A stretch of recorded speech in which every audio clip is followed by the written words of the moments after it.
Why have Muslims failed in their response to the West?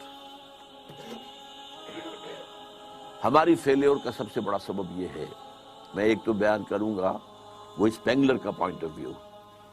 تہذیبیں اور قومیں اٹھتی ہیں، اپنے عروج کو پہنچتی ہیں، پھر گرتی ہیں، پھر ختم ہو جاتی ہیں۔ 12 تہذیبیں ٹوائنبی کے نزدیک ختم ہو چکی ہیں۔ ہمارا بھی معاملہ یہ تھا کہ ہمارا ایک اوپر کی جو موومنٹ تھی، اپر موومنٹ، وہ عربوں کی زیر قیادت تھی۔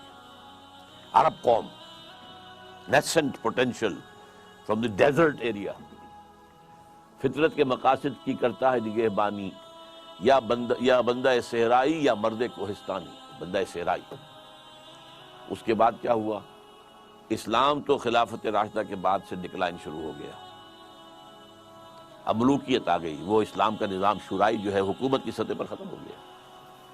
لیکن عرب بڑھتے گئے بڑھتے گئے بڑھتے گئے بڑھتے گئے، پھر بوڑھے ہو گئے، پھر مر گئے۔ ان کی موت کے لیے 2 چیزیں ذہن میں رکھیے۔ پہلے کروسیڈرز نے آ کر ان کی جو ہے پٹائی کی، لاکھوں کو قتل کیا ہے۔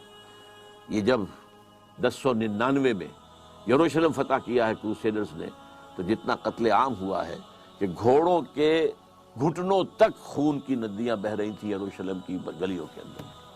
اور یہ لکھنے والے ویسٹرن جو ہیں آتھرز ہیں، انہوں نے شرم کے ساتھ، سر جیسے معلوم ہوتا ہے کہ نیچے کیا ہوا ہے، اور شرما کر بات لکھ رہے ہیں، حقیقت کو لکھا ضرور ہے انہوں نے۔ اور اس کے بعد تاتاریوں کے ہاتھوں آئے اور کروڑوں مسلمان قتل ہوئے، not lakhs, note it, literally کروڑوں۔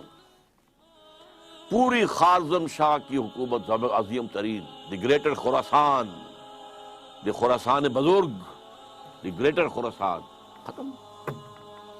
ایسا بھی کیا ہے کہ ایک شہر کی ساری آبادی کو قتل کیا اور ان کے دھڑ تو پھینک دیے، صرف سر جو ہے، سرے ایک جگہ جمع کیے، ایک پہاڑی کی شکل دی ان کو، اس کے اوپر تخت جمایا گیا، اور کسی تاتاری وحشی سردار نے اس تخت پہ بیٹھ کے شراب پی۔ This happened in the 13th century of Christian era۔ 1258 میں فال آف بغداد کے ساتھ عرب قوم کی موت واقع ہو گئی۔ قومیں رہتی ہیں، اس کے بعد ان کے لیے قیادت نہیں تھی۔ اس کے بعد سے مسلم ورلڈ کی، مسلم امہ کی قیادت عربوں کے ہاتھ میں نہیں ہے۔ ہاں، اللہ کی طرف سے یہ معجزہ ہو گیا، جنہوں نے کروڑوں مسلمانوں کو قتل کیا تھا وہ خود اسلام لے آئے۔ ہے آیا فتنہ تاتار کے افسانے سے، پاسباں مل گئے کعبے کو صنم خانے سے۔ اس کے بعد 4 عظیم ترین مملکتیں جو بنی ہیں انڈیا میں، کون تھے یہ؟ خاص طور پر مغل، ترکان تیموری، یہ ترک تھے۔ ایران میں ترکان صفوی، دی صفوید ٹرکس، پھر دی سلجوق ٹرکس، مڈل ایسٹ کے اندر سلجوقی، اور اناطولیہ سے جو ایشیا مائنر سے شروع ہو کر جو نکلے ہیں پھر آٹومان ٹرکس۔ تو آپ کو معلوم ہے کہ یورپ کا مشرقی حصہ پورا فتح کیا، ویانا کی سیج تک گئے ہیں، وہاں سے واپسی شروع ہوئی ہے۔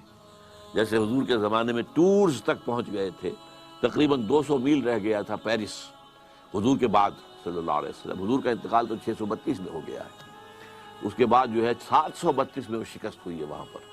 اسی طرح ویانا کا جب اٹھانا پڑا ہے محاصرہ، تو وہاں سے بیکورڈ موومنٹ شروع ہوئی ہے۔ لیکن یہ کہ یورپ کا بہت بڑا حصہ جو ہے ترکوں کے زیر نگی رہا ہے، 400 برس تک خلافت بھی ان کے پاس رہی۔ پھر ڈاؤن فال آ گیا۔ اب ہم اس دوسرے ڈاؤن فال کے لوئسٹ ایب پر کھڑے ہوئے ہیں، اور یہ لوئسٹ ایب شروع ہوا ہے 1924 سے۔ 1924 میں خلافت ختم، صرف ایک سمبل تھا، a symbol of Muslim unity, ختم۔ اور سن 14 سے 18 تک کی جو جنگ تھی، اس کے نتیجے میں great Ottoman empire just vanished from the surface of the earth, or at least I can say from the map of the world۔ زمین تو ختم نہیں ہوا کرتی نا، لیکن یہ کہ بھارت ایٹومان امپائر کہاں تھی یہ آج کوئی بھی نہیں بتا سکتا۔ کہاں بتائیے نقشے کے اندر کہاں تھی؟ حصے بکھرے ہو گئے عالم اسلام کے۔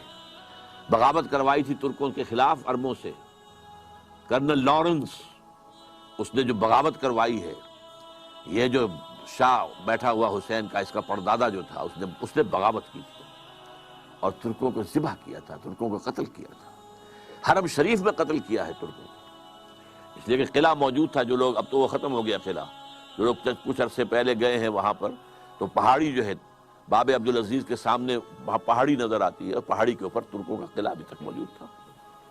وہ وہاں موجود تھے، توپیں موجود تھیں، وہ توپیں چلا سکتے تھے، لیکن انہوں نے خانہ کعبہ کو نقصان پہنچانا گوارا نہیں کیا. ان کی نگاہوں کے سامنے ترک جو ہے فوجی وہاں پر ذبح کیے جاتے. اور وعدہ کیا تھا، ہم تمہیں آزادی دیں گے. ترکوں کے غلام کیوں ہو گئے ہو؟ آزادی کیا دی؟ سب حصے بکھرے کر لیے.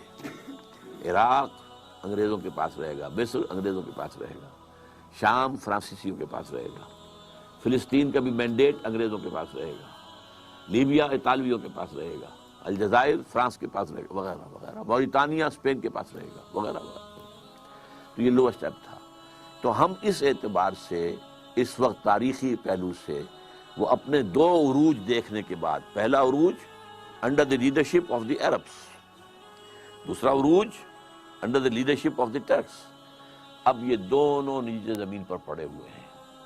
ایک تو یہ ہے جو حقیقت ہے جس کو سمجھنا چاہیے، اور دوسرے یہ کہ ہمارا اصل سبب کیا ہے. اسے میں کہوں گا ایمان کی کمزوری. مغرب کا فلسفہ جب ہمارے سر پر آ کر سوار ہو گیا تو اس سے ہمارے ایمان کی جڑیں کھد گئی. مسلمان تو ہم رہ گئے، مومن نہیں رہے. وہ جو پرسنل کنوکشن ہوتی ہے، یقین، جس کو اقبال کہتا ہے یقین پیدا کرے ناداں یقین سے ہاتھ آتی ہے، وہ درویشی کے جس کے سامنے جھکتی ہے فخوری. یقین نہیں رہا. یقین کہاں؟ We have only a racial creed. یہ ہمارا ایک نسلی عقیدہ ہے جو والدین سے ہمیں منتقل ہو گیا. We are Muslims only because we were born of Muslim parents, that's all. Do we really believe in Allah? Do we really believe He is all powerful?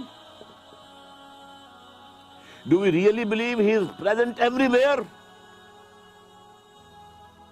Do we really believe in the life hereafter? That it is the real life and it is the eternal life. Do we believe? جانبداری نہ کیجیے، اپنے غریبانوں میں جھانکیے. اور یہ تو آپ لوگ وہ ہیں جن کا ایک دینی ذوق ہے، مزاج ہے، آپ سوچ رکھتے ہیں، آپ چل کر آئے ہیں یہاں. آپ لوگوں کا کیا حال ہے؟ چاہے وہ جدید تعلیم یافتہ لوگ ہیں اور چاہے وہ عوام الناس ہیں. ایمان کہاں ہے؟ اور ایمان کیوں ختم ہوا یہ بھی نوٹ کر لیجیے. اس کی تشخیص کی تھی 20ویں صدی عیسوی کے مفکر اعظم. قرآن سے دوری. قرآن کو بند کر دو، انہیں علم کلام میں الجھا دو، انہیں تصوف میں مگن کر دو، مست رکھو ذکر و فکر صبح گاہی میں اسے. قرآن کو بند کر لو، ورنہ قرآن میں تو یہ پڑھیں گے تو ملوکیت کے خلاف بات سامنے آئے گی، بادشاہت کے خلاف، سرمایہ داری کے خلاف. لہذا اس کو بند کر دو. اول تو یہ کہ عربی زبان جو ہے وہ ایران نے آ کر بیریئر لگا دیا کہ عربی رک گئی. یہ بھی ایک تاریخی حقیقت سے نوٹ کر لیجئے. عربین پیننسولا یوں چلتا ہے، نیچے سے چوڑا ہے، اوپر سے تنگ ہے. ادھر سے خلیج فارس آ رہی ہے اور ادھر سے بحر قلزم آ رہا ہے. اچھا، اس کے اوپر جو ہے تاج بڑا رکھا ہوا ہے، وہ بھی عرب ورلڈ ہے. عراق عرب اور شام عرب، اور اس کو کہتے ہیں الجزیرہ. یہ جزیرہ نمائے عرب جو ہے الجزیرہ ہے. یہاں سے اسلام نکلا، مسلمان نکلے. فتوحات شمال میں تو خیر کوہ قاف جو ہے وہ رکاوٹ تھا، زیادہ آگے جا نہیں سکتے تھے. مغرب میں پھیلا، مشرق میں پھیلا. فتوحات تو دونوں طرف یکساں ہوئی، لیکن کلچرل وکٹری جو ہے وہ ایسٹ میں حاصل نہیں ہو سکی، صرف ویسٹ میں ہوئی. چونکہ شمالی افریقہ جو ہے بیرن تھا، وہاں کوئی کلچر تھا ہی نہیں، وہاں کوئی تہذیب تھی ہی نہیں، نہ کوئی فلسفہ تھا، نہ کوئی ادب تھا. لہذا ویکوم تھا. اس ویکوم کو عربی نے آ کر کیپچر کیا، اور آج پورے شمالی افریقہ کی زبان عربی ہے. کیسے ہو گئی؟ That was due to that vacuum of culture. عرب آ کر چھا گئے، ان کی تہذیب چھا گئی، ان کی زبان چھا گئی، اور بڑے خوش قسمت رہے کہ اب ان کی مادری زبان ہے جس میں قرآن مجید ان کے پاس موجود ہے۔ مشرق کی طرف جب بڑھے ہیں، عراق سے نکل کر، شام سے نکل کر گئے مغرب کی طرف، عراق سے نکل کر آئے مشرق کی طرف، جو ایران ہے اس کا اپنا کلچر تھا، اس کی تہذیب تھی، اس کی زبان تھی، اس کا لٹریچر تھا، اس کی شاعری تھی، اس کا فلسفہ تھا، لہذا کلچرلی اسلام ایران کو فتح نہیں کر سکا، پولیٹیکلی فتح کیا ہے۔ اور اس کے بعد ٹیکس آ گئے، انہوں نے بھی پرشین اختیار کیے۔ ہمارے ہاں جو 800 برس حکومت رہی ہے تو Persian was the official language, not Arabic. عربی جاننے والے جو ہیں وہ تو صرف چند مولوی لوگ ہوتے تھے، اور وہ بھی عربی کہاں جانتے تھے، وہ تو فقہ پڑھتے تھے اصل میں۔ اس لیے کہ 3 عہدوں کے لیے آدمی درکار تھے، سول سروس تھی یہ ان کی مسلمان حکومتوں کی، کہ انہیں قاضی چاہیے، magistrates, they must be expert in law, مفتی چاہیے، یوس کنسلٹنٹس، مفتی، اور خطیب چاہیے جامع مسجدوں کے لیے۔ اس کے لیے انہوں نے نظام بنایا، ایک تعلیمی نظام، اس میں زیادہ زور نہ عربی زبان پر ہے نہ قرآن پر ہے، سارا زور فقہ پر ہے۔ لہذا یہاں پر عربی آئی ہی نہیں، قرآن مجید سے ہمارا تعارف ہوا ہی نہیں۔ یہ تو آج سے تقریباً سمجھیے کہ 300 برس پہلے شاہ ولی اللہ دہلوی رحمۃ اللہ علیہ نے قرآن کو کھولا ہے، فارسی میں ترجمہ کیا ہے، حالانکہ ان کے خلاف بغاوت ہو گئی تھی اور مولویوں نے فساد کھڑا کر دیا تھا، انہیں جرم کیا ہے، ترجمہ کیا ہے، قرآن کا ترجمہ کیا فارسی میں۔ ان کو قتل کرانے کے لیے ولایتی بلا لیے گئے تھے۔ ولایتی کون ہے؟ افغان۔ ایک دوسرا چونکہ ملک تھا نا، یہ ولایت تھا، یہ افغانستان جو ہے یہ ولایت تھا۔ تو جیسے کہیں سے ہمارے ہاں مکرانی جو ہے وہ جرائم پیشہ لوگ مشہور تھے کراچی میں، مکرانی کی شکل دیکھ کر آدمی ڈرتا تھا، اس طرح یہ افغانی جب آتے تھے ولایتی، تو ولایتی بلا لیے گئے تھے کرائے کے قاتل، اور مسجد فتح پوری جو جہاں سے کہ شروع ہوتا ہے ان کا جو کون سا ہے، چاندنی چوک، وہاں اس کے سرے کے اوپر جو فتح پوری مسجد ہے، اس میں عصر کی نماز کے بعد حدیث کا درس دیتے تھے شاہ صاحب، اور طے یہ تھا کہ جب وہ نکلیں گے تو قتل کر دیں گے وہ پٹھان جو کھڑے ہوئے ہیں۔ لیکن کچھ اللہ نے ان کی ایسا روب ان کے اندر پیدا کر دیا، دہشت پیدا ہو گئی ان کے اندر، ان کے ہاتھ نہیں اٹھے، otherwise he would have been killed. تو قرآن کھولا ہے کچھ تھوڑا سا۔ آج بھی ہمارے ہاں بہت سے مذہبی حلقے ہیں جو قرآن کا ترجمہ کرنے کو غلط کہتے ہیں۔ ایک بہت بڑی تحریک ہے تبلیغی جماعت کی، 15 لاکھ لوگ جہاں جمع ہوتے ہیں، ان کے نزدیک قرآن کا ترجمہ کرنا غلط ہے۔ قرآن پڑھو اور ثواب لو، باقی مسئلہ پوچھنا مولوی سے پوچھو، تم کیوں پڑھتے ہو قرآن؟ تم قرآن پڑھو گے گمراہ ہو جاؤ گے۔ یہ صحیح ہے، نیم حکیم خطرہ جان، نیم ملا خطرہ ایمان۔ اگر آپ اسی طریقے سے پڑھیں گے کہ گہرائی میں نہیں جا رہے ہیں تو آپ گمراہ ہوں گے۔ یضل بہ کثیرا ویہدی بہ کثیرا، قرآن مجید کی یہ شان قرآن خود بیان کرتا ہے۔ اللہ تعالیٰ اسی کے ذریعے سے بہت سو کو گمراہ کر دیتا ہے، اسی کے ذریعے سے بہتوں کو ہدایت دیتا ہے۔